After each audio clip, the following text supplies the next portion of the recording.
episode kedua minggu lalu diawali dengan kemarahan Rizka pada Hari yang merasa dirinya menang. Dokter Ayu tanpa sengaja mendengar pertengkaran itu, tetapi untuk sementara mendiamkannya. Kamu berbuat macam-macam. Saya akan laporkan perbuatan kamu ke Dokter Ayu. Nia merasa bingung bagaimana menyampaikan berita kematian cucu penumpang bajai. Namun pada saat yang tepat, Dokter Ayu muncul untuk menyampaikan berita tersebut dengan bijak kepada wanita tua itu, sehingga wanita tua tidak begitu syok. Ibu sudah sadar. Hari menghadapi masalah dengan pasien yang emosional. Rizka datang membantu dan berhasil menenangkan pasien itu sehingga Hari terpukul. Perasaan Hari semakin terpukul ketika dia ditegur keras oleh Dokter Ayu akibat perbuatannya malam itu ke Rizka. Hari marah dan mengancam Rizka karena mengira Rizka mengadu. Melaporkan kejadian semalam pada Dokter Ayu adalah alasan yang tepat untuk menilai Anda kanak-kanakan. Nyonya Maya yang angkuh itu terkena batinnya ketika sogokannya kepada wanita tua agar tidak menuntut Novita ditolak mentah-mentah oleh wanita tua itu. Novita dengan tulus meminta maaf kepada wanita tua, sehingga wanita tua tersebut memaafkan Novita dan mengatakan kepada polisi bahwa dia tidak tahu bagaimana kejadian kecelakaan tersebut sebenarnya. Malamnya giliran Rizka mempermainkan Hari dan berhasil, sehingga Hari merasa kesal. Esok harinya Hari berpura-pura baikan dengan Rizka dan Rizka menerima tawaran damai Hari itu. Maaf, Bu. Dokter Ayu menerima kedatangan pasien bernama Herda bersama suaminya Sutan. Sutan menceritakan kecemasannya terhadap kondisi kesehatan istrinya. Ada 3 pasien. Kondisi Herda memang sangat memprihatinkan dan Sutan bersyukur karena Dokter Ayu berhasil membujuknya untuk melakukan check up secara menyeluruh. Petra yang tertarik masalah kejiwaan bersimpati kepada pasien jiwa Mirna yang dulu bekerja sebagai dokter di Rumah Sakit Pelangi Harapan. Petra berniat untuk menyembuhkannya. Nah, berhasilkah Petra menyembuhkan Mirna? Dan bagaimana kelanjutan perseteruan Hari dan Rizka? Mari kita ikuti episode ketiga berikut ini. Bapak menolak waktu dikasih obat sama Dokter Hari. Padahal di dokter yang bagus loh, Pak. Dia kelihatannya kurang punya rasa tanggung jawab. Masih kekanak-kanakan. Dia perlu dikasih pelajaran supaya bisa menjadi lebih dewasa. Tidak seperti Anda. Anda dokter baik. Masa sih, Pak? Feeling saya tidak pernah meleset. Dia beda jauh sama Anda. Anda orang baik. Selamat pagi. Pagi. Bagaimana perasaan Bapak pagi ini? Alhamdulillah, agak baik kan dok? Permisi ya, Pak. Saya mau periksa pasien yang lain dulu. Pagi, Pak. Bagaimana? Apa Bapak sudah bersedia minum obat dari saya? Mohon maaf dok atas kejadian kemarin. Dokter Rizka baru saja menceritakan bahwa Anda sebenarnya dokter yang baik.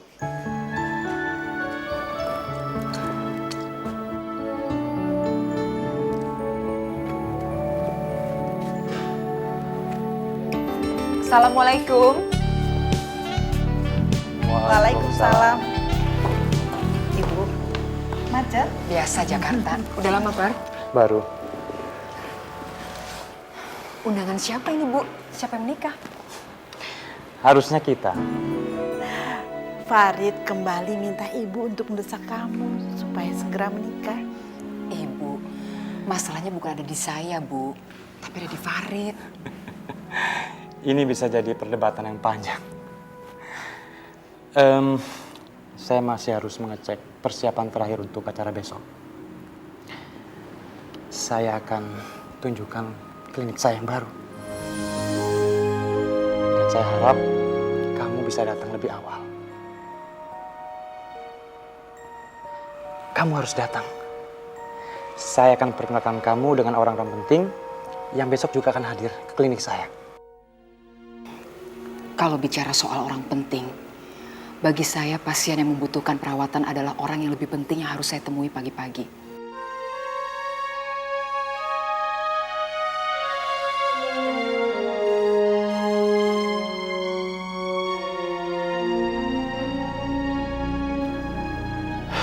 Jadi, besok kamu nggak bisa datang? Bisa, tapi cuma sebentar.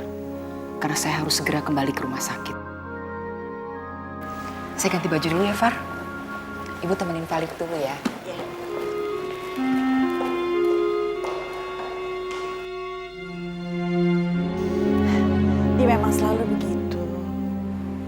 Nggak apa-apa, Bu.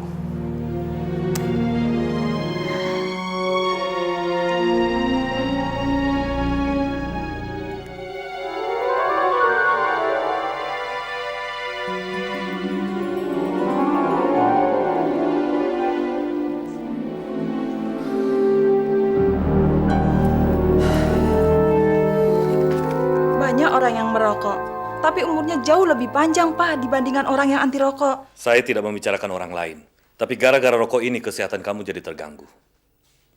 Saya sayang kamu. Gara-gara kesehatan kamu terganggu, konsentrasi kerja saya juga terganggu. Iya. Saya janji deh untuk mengurangi rokok. Mengurangi itu tidak membantu, tapi kamu harus berhenti merokok. Itu yang akan membantu kesembuhan kamu. Iya. Tapi saya mohon ya, Pak. Malam ini izinkan saya merokok 1 isap saja, Pak. Ya, Pak ya. Sekali aja, Pak. Pak, please. Boleh ya, Pak ya? Papa, boleh ya? Ya. Ya, tapi beberapa isap saja.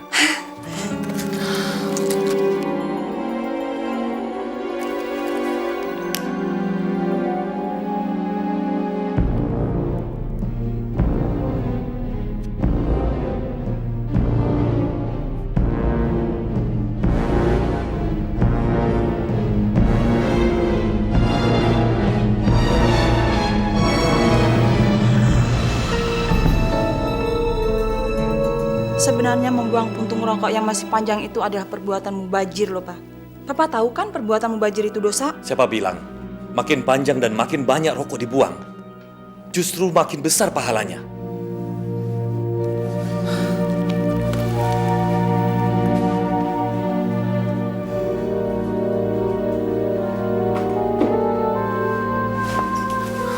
Sudah, sekarang kamu tidur. Karena besok kita harus ke rumah sakit untuk mengambil hasil pemeriksaan kamu. Bukan hasil pemeriksaan, Pak. Tapi vonis untuk melarang saya merokok.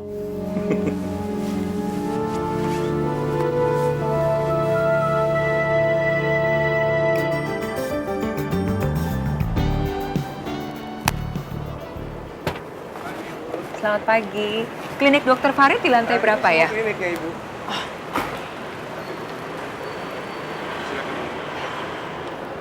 Hai. Hai. Ya. Nah, Ayu. Inilah klinik saya.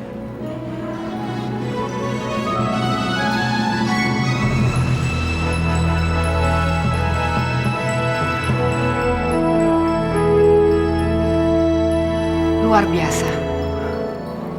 Kalau saya boleh bilang, ini lebih pantas jadi hotel bintang 5. Saya rasa pemilik hotel bintang 5 pasti akan iri dengan klinik saya. Baik dalam hal fasilitasnya maupun dalam hal penampilannya. Kalau saya boleh berpendapat, bangunan ini sama sekali tidak mencirikan sebuah rumah sakit. Saya menyebut klinik saya ini sebagai rumah sehat, bukan rumah sakit. Jadi saya menghindari kesan dramatis ataupun kesan dingin yang menyeramkan. Itu bisa jadi satu perdebatan yang panjang. Tapi bukan itu kan tujuan saya datang ke sini. Anyway, selamat. Terima kasih. Ayo, kita lihat interior dan fasilitasnya. Nggak usah, Far. Saya sudah bisa membayangkan bagaimana interior dan fasilitasnya. Saya harus segera kembali. Saya tidak mau terlambat. Saya tidak mau dipermalukan oleh pasien saya yang selalu datang tepat waktu. Anyway, sukses ya.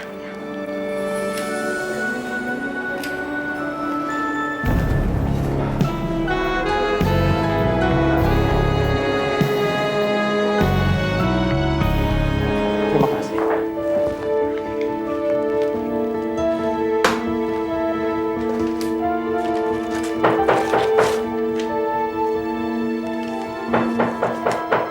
Silakan. Selamat pagi, Dok.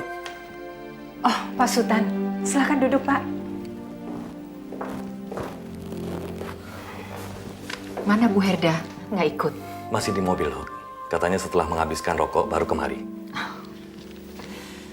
Bagaimana hasilnya, Dok?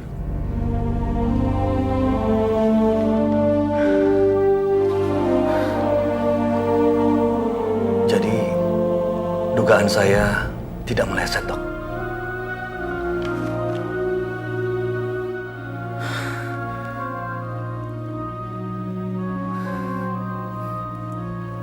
Tapi masih ada kesempatan untuk sembuhkan, Dok. Harapan selalu ada, Pak Sultan. Selama kita tidak pernah menyerah. Semua ini juga tergantung pada diri Bu Herda sendiri. Kalau Bu Herda punya semangat untuk sembuh, itu akan sangat membantu. Tapi mohon dokter, jangan bilang apa-apa sama istri saya. Kita tidak bisa menyembunyikan kenyataan ini, Pak Sultan. Bu Herda harus dirawat inap mulai hari ini juga.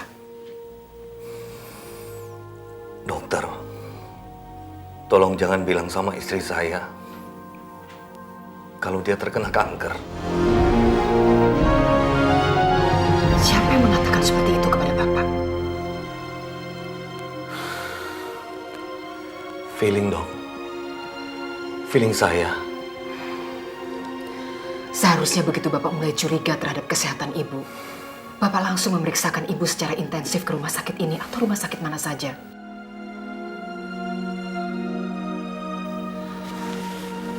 Sekarang kita harus berusaha keras sebelum kita berserah diri dan mengharap keajaiban dari Tuhan.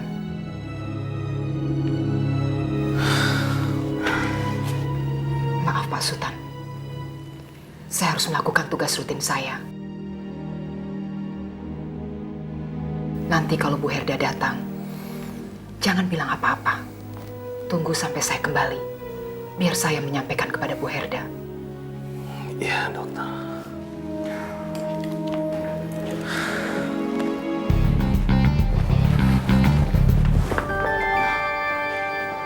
Mau ketemu dengan saya?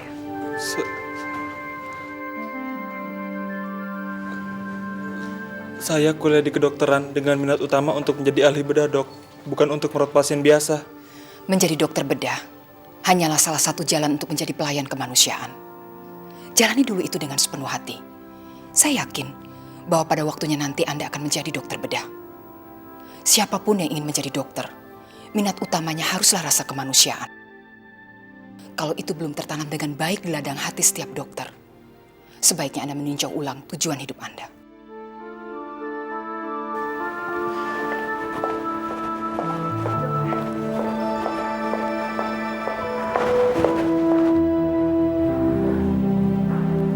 Lama-lama saya lihat dokter Ayu itu jadi kayak diktator ya.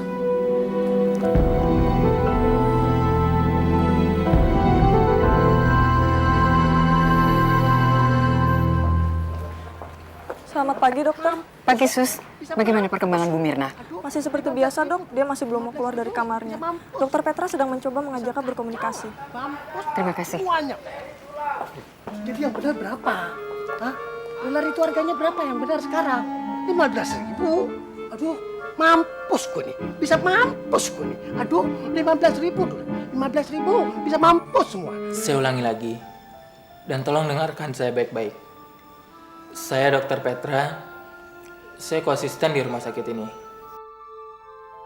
Saya tahu, Anda juga dokter. Dan Anda bekerja di bidang psikiater sambil meneruskan kuliah. Anda pasti tahu, kalau Anda terus-menerus menutup diri terhadap dunia luar diri Anda, penyakit Anda nggak akan sembuh. Saya...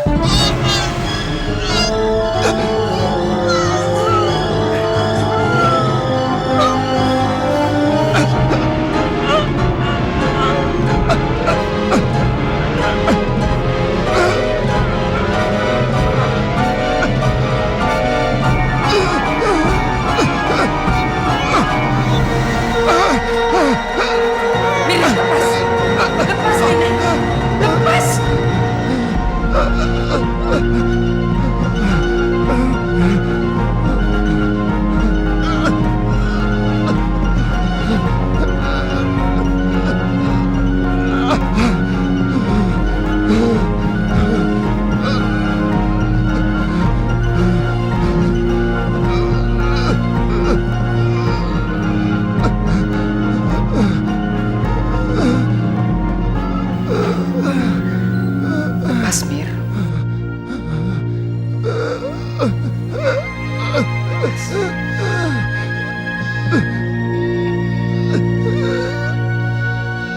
Ini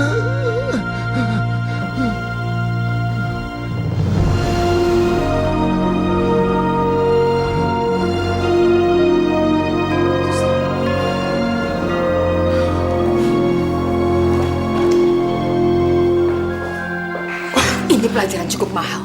Kalau saja saya sampai terlambat, Anda bisa memastikan bagaimana nasib Anda. Mirna sebenarnya bukan tergolong pasien berbahaya. Tapi jangan pojokkan dia dengan ketidaksabaran. Iya, Dok. Anda kelihatannya masih harus melatih kesabaran Anda dalam menghadapi pasien.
Dari tadi pagi saya perhatikan Anda tidak bicara dengan siapapun.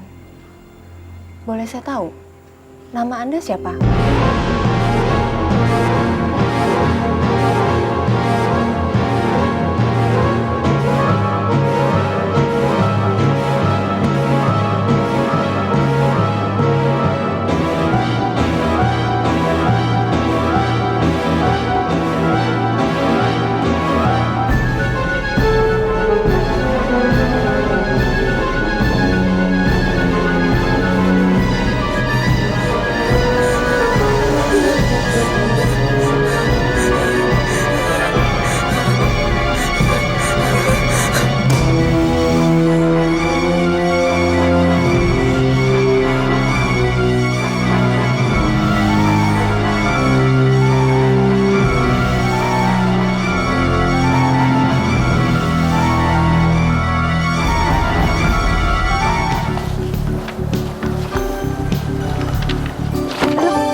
Maaf,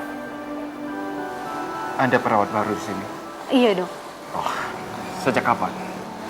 Kemarin, Dok. Pantas saya tidak tahu, soalnya kemarin saya ada meeting di Departemen Kesehatan. Kenalkan, saya Dr. Aris. Saya Ana.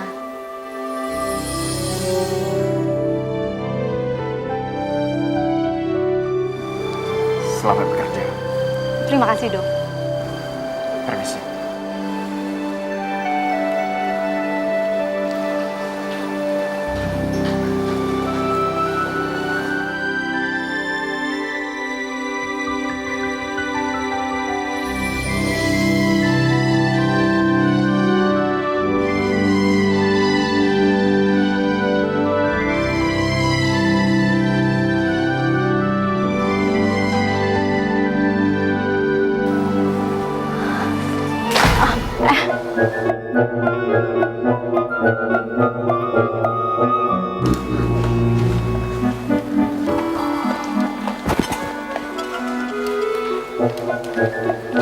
Loh, Sus, kok jadi berantakan begini?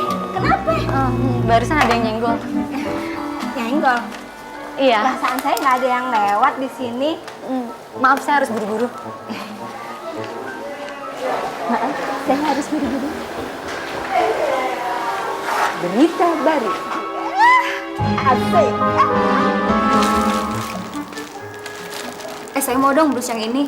Seperti yang beli Suster Tia kemarin. Tapi saya maunya warna ungu muda. Wah, saya nggak janji deh. Tapi nanti saya coba tanyain ke langganan saya yang suka nganter baju-baju itu ke rumah saya. Ya? besoknya ada apa enggak.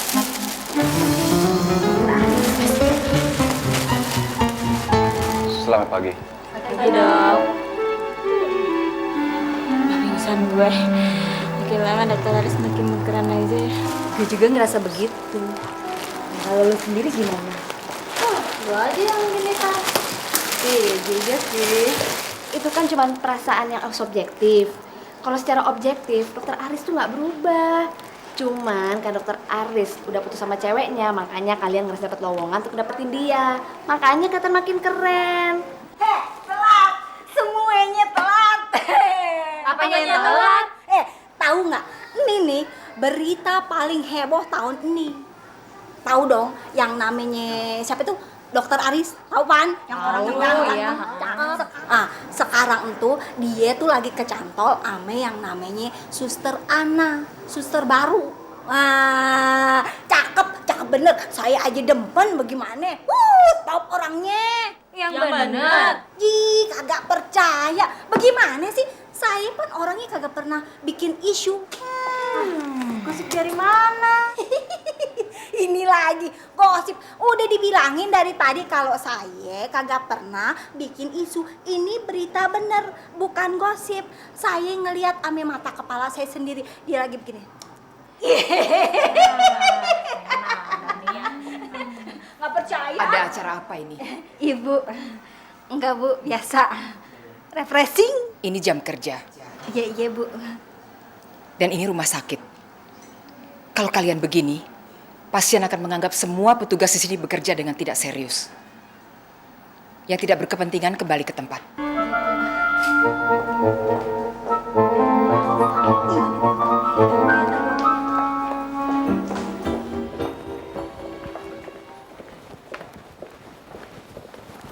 Dok. Iya, Pak. Dokter Rizka kemana, Dok? Dokter Rizka sedang pergi seminar, Pak. Ada yang bisa saya bantu? Saya mau pamit, Dok.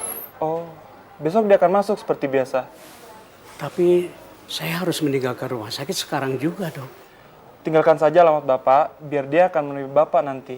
Saya tidak punya alamat di Jakarta, Dok. Rumah saya digusur. Saya shock dan sakit sehingga saya dirawat di rumah sakit ini. Keluarga Bapak di mana? Mereka di Jawa Timur.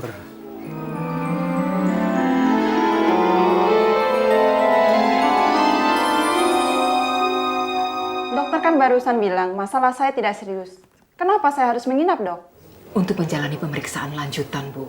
Kalau hanya untuk pemeriksaan, kenapa saya harus menginap? Pemeriksaannya agak intensif, Bu Herda. Dan harus dilakukan beberapa kali dengan selang waktu beberapa jam. Iya, dan dengan menginap di sini, kamu jadi terlatih untuk terhindar dari rokok. Pasti ini ada kamu. Kamu kesal sama saya. Dan kamu minta bantuan Dokter Ayu untuk menyiksa batin saya. Dengan menjauhkan saya dari rokok. Tidak, Bu Herda. Saya justru meminta Ibu untuk menginap di sini. Untuk mencoba menjauhkan Ibu dari penderitaan yang lebih berat dan panjang.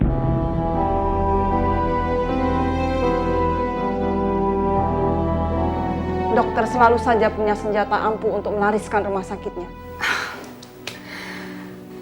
Bu Herda, terus terang saya lebih bahagia kalau saya tidak bertemu dengan orang yang sakit. Saya bisa melakukan pekerjaan yang lain, di mana saya bisa berhadapan dengan orang-orang yang selalu tersenyum dan gembira. Bukannya setiap hari bergaul dan berbagi rasa dengan orang-orang yang menderita dan kesakitan.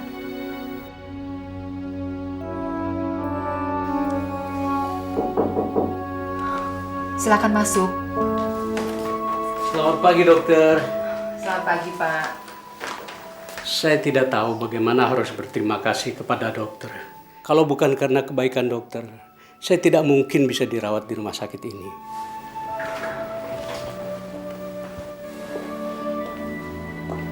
Semua biaya rumah sakit Bapak ditanggung oleh pihak CPS, Pak. Bukan ditanggung oleh saya. Saya hanya melakukan tugas saya. Saya tahu itu semua, Dok. Saya tahu. Saya tidak akan pernah melupakan kebaikan dokter. Dan saya akan selalu berdoa agar dokter dikaruniai oleh Tuhan dengan segala kebahagiaan di dunia ini. Dan saya akan berdoa agar lebih banyak manusia yang bersikap baik seperti dokter. Terima kasih atas doanya, Pak. Doa Bapak merupakan ungkapan terima kasih yang paling bernilai buat saya. Saya juga akan selalu mendoakan Bapak agar Bapak selalu sehat. Kalau ada apa-apa, jangan segan-segan menghubungi saya kapanpun. Ya dokter. Terima kasih dokter. Terima kasih. Terima kasih. Saya mohon pamit. Hati-hati ya Pak. Ya dokter. Permisi.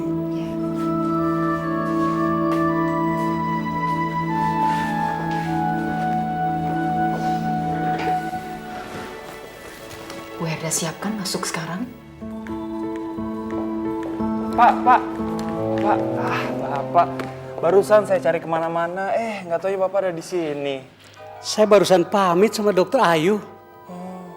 Pak, saya barusan bicara sama dokter Rizka. Katanya, Bapak nggak usah khawatir. Dia akan bantu Bapak mencarikan tempat tinggal. Tapi untuk sementara, Bapak boleh tinggal di rumah dia. Di rumah dia? Iya. Di rumah dokter Rizka? Iya, Pak. Alhamdulillah. Di mana alamatnya? Nanti Bapak saya antar, sekalian saya pulang. Tapi untuk sementara, ini uang untuk makan siang Bapak dan jajan.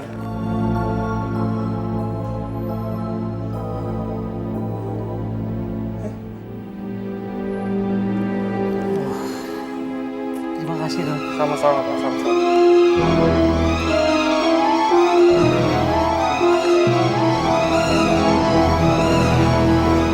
Selamat siang. Silakan duduk.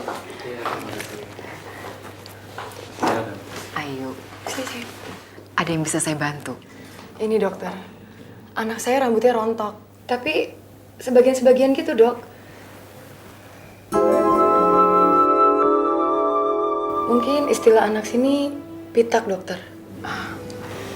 Namanya siapa sayang? Egi tante. Gara-gara rambutnya kayak gini, dia suka dijadiin bahan ledekan sama teman-temannya di sekolah dokter. Egi sering diledekin di sekolah. Apa deh?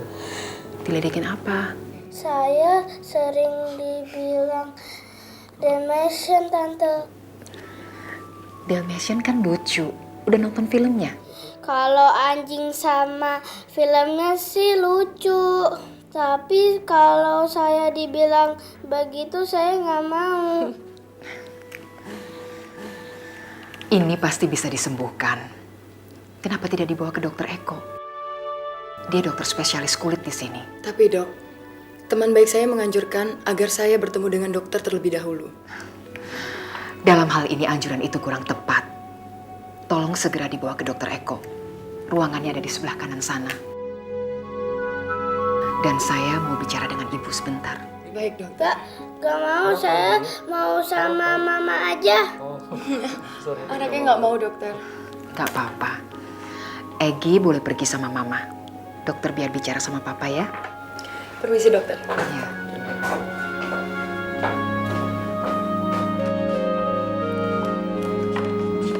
Egi, tadi kamu nggak malu ya kalau kan sama mama dilihat tante dokter? Enggak. Kelihatannya Egi dekat sekali sama mamanya. Iya dokter. Maaf kalau saya bicara agak menyimpang. Tidak apa-apa. Apa Egi mengalami tekanan atau stres di rumah atau di sekolah? Belakangan setelah Egi rambutnya rontok, dia sering sekali tertekan dok. Apalagi teman-temannya sering meledek dia di sekolah. Tapi saya bingung dok, apa hubungannya stres dengan kerontokan rambut anak saya dok? Ini kasus kelima yang saya hadapi.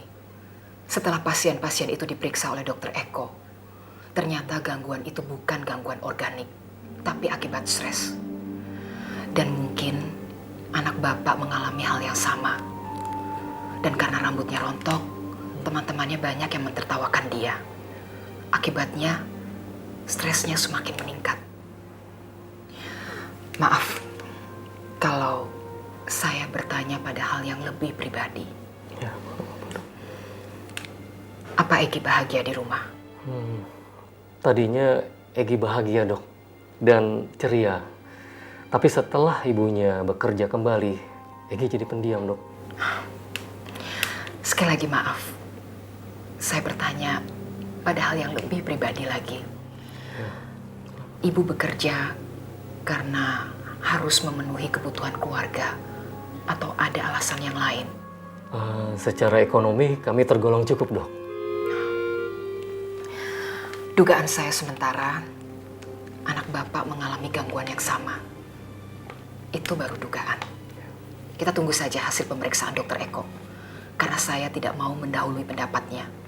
Dialah yang ahli dalam hal ini. Tapi dok, saya mohon dokter tidak menyinggung masalah kembalinya istri saya bekerja. Karena dia sangat sensitif tentang hal ini, dok.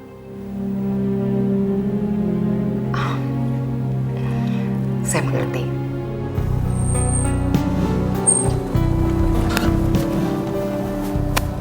Pak, rumahnya yang itu tuh Pak, yang pagar putih itu.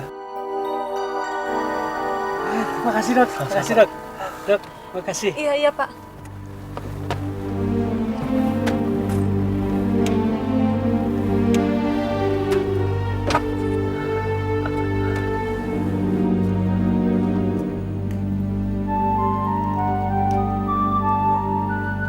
Emangnya benar Rizka itu nawarin tempat tinggal untuk Pak Tua itu?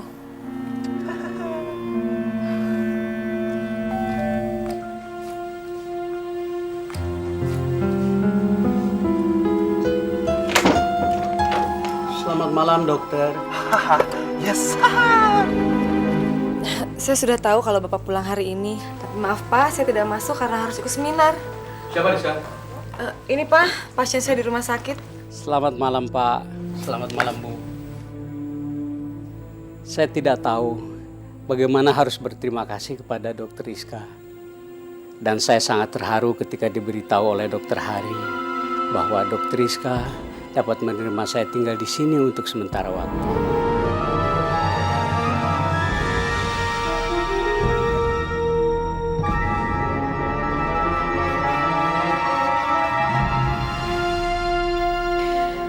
Saya nggak pernah bilang sama Dokter Hari kalau Bapak boleh tinggal sementara di sini.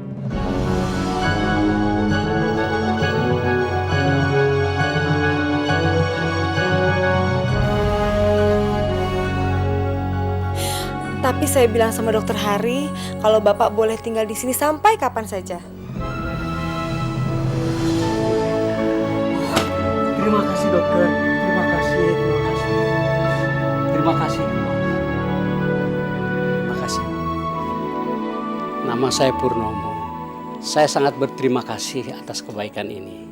Kalau bukan karena kebaikan keluarga Bapak, tentu saya akan menjadi gelandangan. Ketika pertama kali saya melihat Dokter Rizka, saya tahu dia anak baik. Dan saya yakin bahwa dia dididik oleh orang tua yang sangat baik. Silakan Pak, masuk dulu.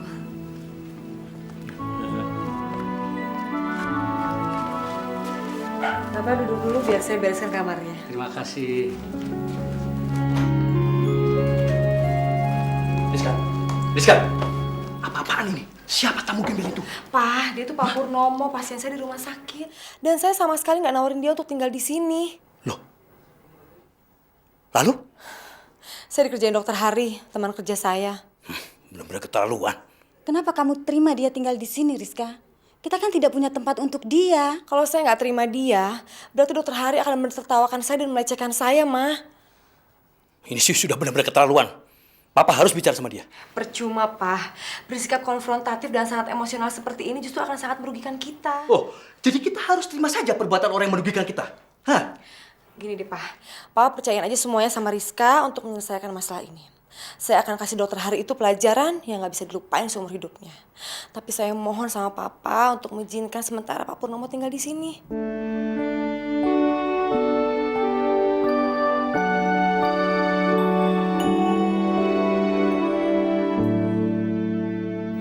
Kasihan Pak, dia orang susah. Lalu kita diam saja, menjadi korban perbuatan dari teman kamu yang tidak punya perasaan itu.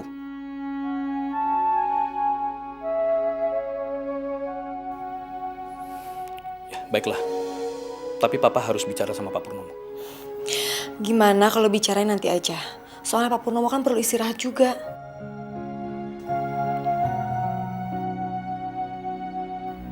Ya sudahlah. Terima kasih ya, Pak. Ya.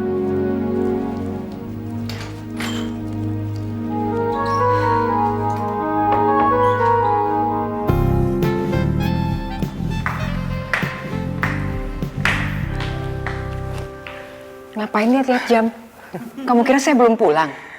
Tumben. Biasanya setiap saya datang ke sini, kamu pasti pulang terlambat. Udah deh, nggak usah komplain. Maksudnya kan kamu senang kali ini kamu datang, saya udah pulang, ya kan, Bu? Iya. Saya ganti baju dulu ya. Iya. Iya, Bu.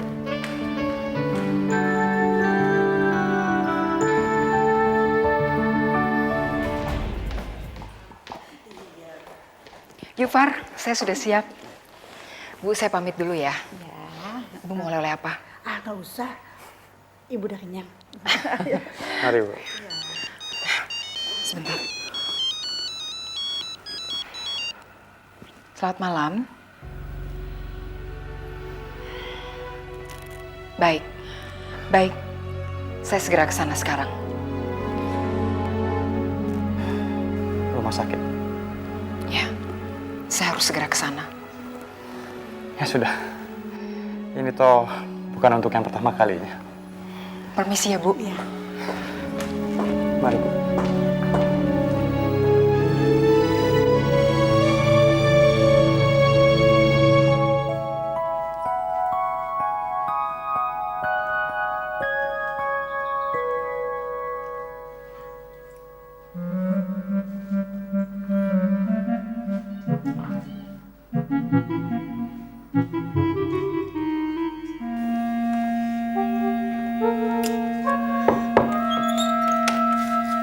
Ngapain sih? Papa mau ngajak ngobrol dia, tapi dia udah tidur. Bener, Papa mau ngobrol atau mau interogasi dia?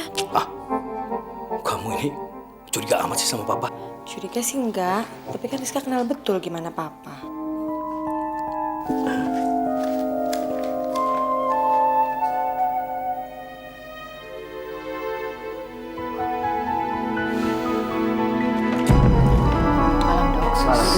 Dok.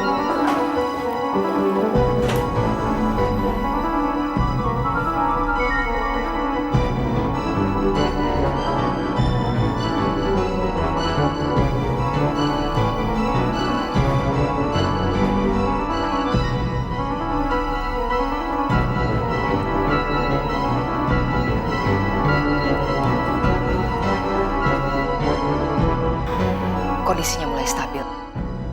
Suster, tolong panggilkan koasnya. Minta untuk menunggui pasien ini. Dia sakit kepala dan pamit pulang. Sus, minta koasnya untuk menemui saya besok pagi ya. Baik, Dok. Biar suster yang jaga, Dok. Saya akan cek secara rutin. Sebaiknya suster tolong telepon ke koas Petra saja. Minta dia untuk membantu. Karena dokter Edo harus standby dan keliling untuk hal-hal yang gawat dan darurat. Baik, Dok. Terima kasih. Ya.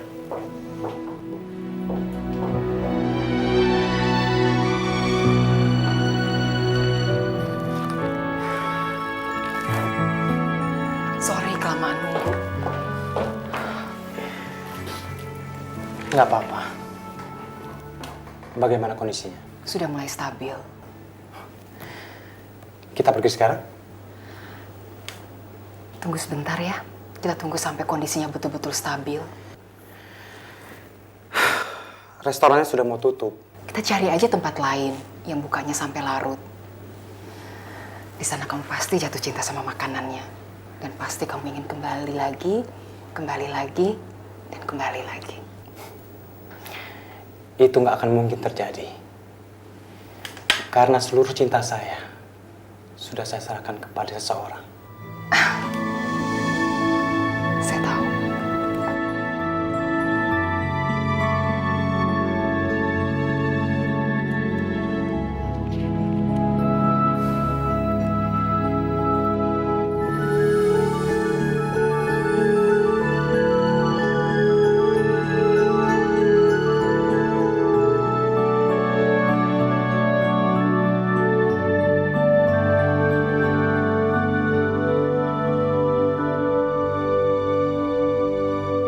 Jangan sampai ketinggalan update terbaru dari MVP Hits dengan subscribe dan klik tanda lonceng di bagian kanan.